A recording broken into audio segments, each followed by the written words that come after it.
Money, houses, guns, cars, $1 billion lifestyle leads to anger, aggression, and frustration. But after all this, America is still a superpower. जब भी हम rich countries की बात करते हैं तो दिमाग में सिर्फ एक नाम आता है, अमेरिका। न रशिया और न ही ऑस्ट्रेलिया। रोड्स पे ना कोई कचरा, चमचमाती बिल्डिंग और हॉलीवुड की महंगी महंगी फिल्म्स और उसमें दिखाई जाने वाली अमेरिका की शान और Shaukat. America have 735 billionaire and it make them the world most billionaire country. पर इसका मतलब ये नहीं कि वहाँ पे गरीबी नहीं है। अमेरिका में 14.4% लोग अभी भी गरीब ही हैं, मतलब वो दिन का 150 रुपये भी नहीं कमा पाते हैं। अमेरिका में कॉस्ट ऑफ लिविंग बहुत हाई है। वहाँ पे 1.5 से 2 लाख रुपए में आप सिर्फ एक 2 BHK तक रेंट कर सकते हैं। और घर रेंट करना या खरीदना तो दूर की बात, वहाँ पे लोगों को खाना तक ढंग से नसीब नहीं होता।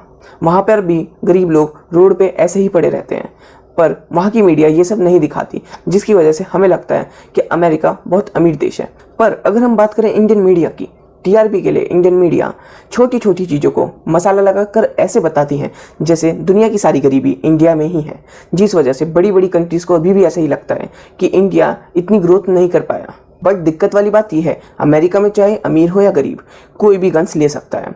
गन्स तो वहाँ पे मानो बच्चों के खिलौने की तरह बिकती हैं। वहाँ पे लोगों के पास खाना हो या ना हो, बट गन ज़रूर मिलेगी। छोटी छोटी बातों पे वहाँ लोग गोलियां चला देते हैं और पता नहीं इससे कितनों की मौत हो जाती है। आपको ये जानकर बड़ी हैरानी होगी कि वैसे तो अमेरिका की पॉपुलेशन सिर्फ 33 करोड़ है, बट वहाँ पे 39 करोड़ से ज़्यादा बंदूकें हैं।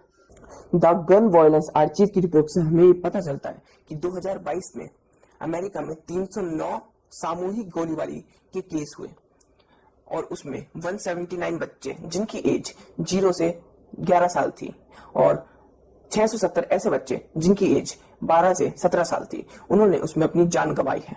वहाँ के गन कल्चर की वजह से अधिकतर वहाँ पे स्कूल्स को टारगेट किया जाता है, जिसकी वजह से वहाँ के बच्चे अपनी जान खो देते हैं। पर अब आप ये सोच रहे होंगे, अगर वहाँ पे गन कल्चर की इतनी ही दिक्कत है तो अमेरिका की गवर्नमेंट कुछ करती क्यों नहीं? लेकिन ये चीज इतनी आगे बढ़ चुकी है कि अमेरिका की गवर्नमेंट भी इस बारे में कुछ नहीं कर सकती।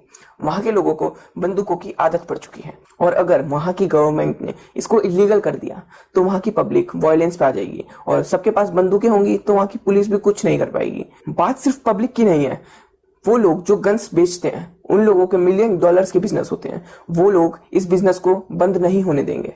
अमेरिका में द गन कंट्रोल एक्ट के मुताबिक छोटे हथियार खरीदने की एज 18 साल है और थोड़े बड़ी बंदूकें खरीदने की एज 21 साल है। कहने को तो अमेरिका में बहुत पैसा है, पर एक रिपोर्ट के हिसाब से वहां बंदूक से होने वाली मौतों में हर 10 में से 4 मौतें सुसाइड अटेम्प्ट होती हैं। इसका मतलब वहां पे भी लोग डिप्रेशन में जाते हैं और वहां पे भी पैसा होने के बाद भी लोगों के पास मेंटल पीस नहीं होता। America is not safe if you are living in the poor side of the America. वहां पे तो लोग ढंग से बात भी नहीं करते और वहां के नेबर्स एक दूसरे को ढंग से जानते भी नहीं। किसी को कुछ नहीं पता सामने वाला बंदा सही है या गलत।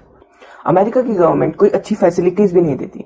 वहां पे हर चीज को मेंटेन करने की कॉस्ट बहुत हाई है और वहां पे टैक्स भी बहुत ज्यादा जाता है। अमेरिका में कहने को तो लोगों के पास पैसा बहुत ज्यादा है, लेकिन वहां का हेल्थ केयर, वहां के कॉलेज की फीस, वहां के घरों का रेंट और कुछ भी खरीदो, हर चीज सब ही महंगा है।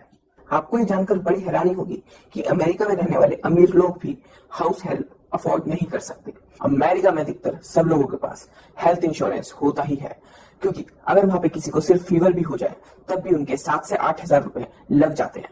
और वहां पे 5 से 6 करोड़ लोग इतने गरीब हैं कि वो लोग हेल्थ इंश्योरेंस तक अफोर्ड नहीं कर सकते, जिसकी वजह से उनकी ऐसे ही मौत हो जाती है। और वहां का मीडिया ये सब चीजें छुपाता है। बाकी वीडियो पसंद आ रही हो तो वीडियो को लाइक जरूर कर देना और चैनल को सब्सक्राइब भी कर देना, ताकि हमें भी अच्छी अच्छी वीडियोस बनाने का मोटिवेशन मिलता रहे। अमेरिका अपने आप को दुनिया में सबसे पावरफुल और रिच कंट्री के तौर पर दिखाता है। हाँ माना अमेरिका में भी गरीबी है, अमेरिका में भी क्राइम है, पर हर एक देश अपनी बुरी चीजें दूसरे देश से छुपाता ही है। पर आज भी अमेरिका सुपर पावर ही है। तो आइए जानते हैं किन क्राइटेरिया को पूरा कर अमेरिका आज एक सुपर पावर बन के आई है। हाँ, अमेरिका एक सुपर पावर है क्योंकि इनकी इकोनॉमी दुनिया की सबसे बड़ी इकोनॉमी है। $25 ट्रिलियन से ज्यादा की इनकी जीडीपी है। सबसे ज्यादा ओलंपिक मेडल्स, सबसे ज्यादा बिलियनियर और सबसे पावरफुल मिलिट्री, ये सब बनाती है अमेरिका को एक सुपर पावर। पर आखिर ये सब हुआ कैसे, आइए जानते हैं अमेरिका की थोड़ी हिस्ट्री के बारे में। साल 1492 में क्रिस्टोफर कोलंबस नाम के एक इटालियन एक्सप्लोरर ने अमेरिका की खोज करी। उस वक्त वहां पर जो लोग रहते थे उन्हें नेटिव अमेरिकन और रेड इंडियन के नाम से जाना जाता था। फिर उस जगह पे यूरोपियंस रहने लगे और जो वहां पे नेटिव अमेरिकन्स रहते थे वो धीरे धीरे खत्म हो गए। उनके खत्म होने के रीजंस बहुत सारे हैं, लेकिन उनका मेन रीजंस था वहां की बीमारियां। यूरोपियंस अपने साथ बीमारियां लेके आए थे जिनकी इम्यूनिटी उन रेड अमेरिकन्स में नहीं थी और इसलिए उनकी वहां पे मौत होती गई। और फिर 4 जुलाई 1776 में अमेरिकन रिवोल्यूशनरीज ने ब्रिटिशर्स के खिलाफ इंडिपेंडेंस घोषित कर दिया और वो एक अलग कंट्री बन गई, यूनाइटेड स्टेट्स ऑफ अमेरिका, जिसे आज हम यूएसए के नाम से जानते हैं। उस समय हर कंट्रीज पे ब्रिटिश, स्पेन और फ्रेंच राज करा करते थे, पर अमेरिका तब एक डेमोक्रेटिक कंट्री बन चुका था। तो जो कंट्रीज ब्रिटिश, स्पेन और फ्रेंच के रूल्स से परेशान हो चुकी थी वो यूएसए से आकर मिल गई।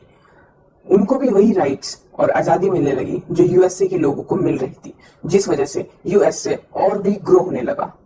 यूएसए सबको अपने साथ जोड़ रहा था, पर उन्हें भी पता था उसमें उनका फायदा है। उनकी टेरिटरी भी बड़ी हो रही थी। हालांकि यूएसए ब्रिटिश, फ्रेंच और स्पेन की तरह एक कॉलोनाइजर नहीं था, पर धीरे धीरे जैसे उसकी टेरिटरी बड़ी होती गई उसने भी कंट्रीज पर रूल करना स्टार्ट कर दिया। उस समय यूएसए ने स्पेन को $20 मिलियन देकर फिलीपींस पे राज कर लिया, पर 1946 में फिलीपींस ने यूएसए से आजादी ले ली।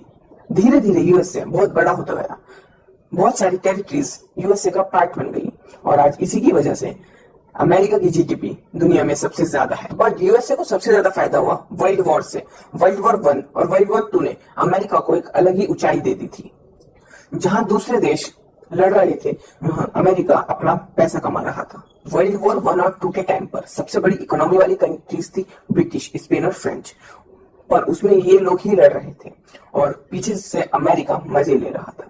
अमेरिका इन्हें वेपन्स बेचा भी करता था और फ्री में भी देता था और साथ ही सोल्जर्स भी दिया करता था, पर अमेरिका को सिर्फ इसी का नुकसान था, उसमें उनकी मनी को कुछ नहीं हो रहा था। लेकिन अगर हम बात करें ब्रिटिश और स्पेन की, उनका बड़ा नुकसान हुआ, पर इस वॉर की वजह से अमेरिका ने बहुत पैसे कमाए।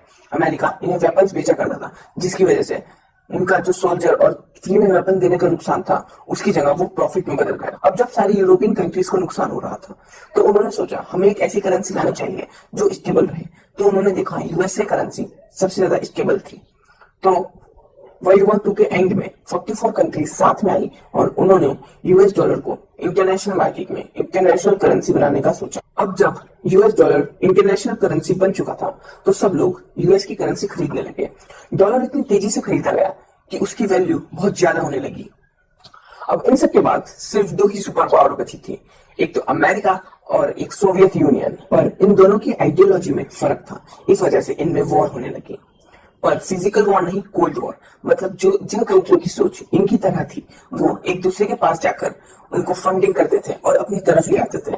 जैसे अमेरिका ने बहुत कंट्रीज के पास जाकर उनकी फंडिंग करी, जिस वजह से वो अमेरिका के साथ आती गई और अमेरिका दूसरी कंट्रीज की पॉलिटिक्स में इतना घुसता गया कि वो कंट्रीज अमेरिका पे डिपेंडेंट हो गई, जिस वजह से अमेरिका और भी बड़ी होती गई और आज 70 कंट्रीज में अमेरिका के 800 से ज्यादा मिलिट्री बेसेस हैं। पर 1990s के बाद कुछ ऐसा हुआ जिससे सिर्फ अमेरिका ही सुपर पावर बची। 1990s के बाद सोवियत यूनियन टुकड़ों में हो गई, जिस वजह से अमेरिका और भी पावरफुल हो गई। ये सब तो थे पॉलिटिकल रीजंस, पर एक बहुत बड़ा रीजन है जिसकी वजह से अमेरिका अभी तक अपनी इतनी अच्छी ग्रोथ सस्टेन कर रहा है और वो है टैलेंट को आगे बढ़ाना। अमेरिका में पैसे से ज्यादा टैलेंट को प्रेफरेंस दी जाती है। वहां पे लोग टैलेंट को ज्यादा पैसे पे करते हैं ताकि वो हमें कम एक्स रिजल्ट लेके दे, तभी दूसरी कंट्रीज के लोग यह आपका और भी बड़े बन जाते हैं। जैसे कि इंडिया से अगर हम बात करें तो सुंदर पिचाई, वो सीरियन, कल्पना चावला और सत्यानारायण जैसे लोग। आपने इलॉन मस्क के बारे में तो सुना ही होगा, वो एक साउथ अफ्रीकन है और अमेरिका में आके वो वर्ल्ड के रिचेस्ट पर्सन बन चुके हैं। इन सब चीजों की वजह से वहां की कंपनीज ग्रो होने लगती हैं और यहाँ पर लोग अच्छा काम करते हैं, जिस वजह से दूसरी कंट्रीज भी अपने ऑफिस अमेरिका में खोलना चाहती है और ऑटोमेटिकली वहाँ की इकोनॉमी बूस्ट होने लगती है। बाकी दोस्तों मुझे जरूर बताना आपको अपनी वीडियो किस टॉपिक पर चाहिए, और अगर वीडियो अच्छी लगी तो चैनल को जरूर सब्सक्राइब करें, साथ में बेल आइकन भी दबा देना, और मिलेंगे इसी चैनल पर किसी नई वीडियो के साथ।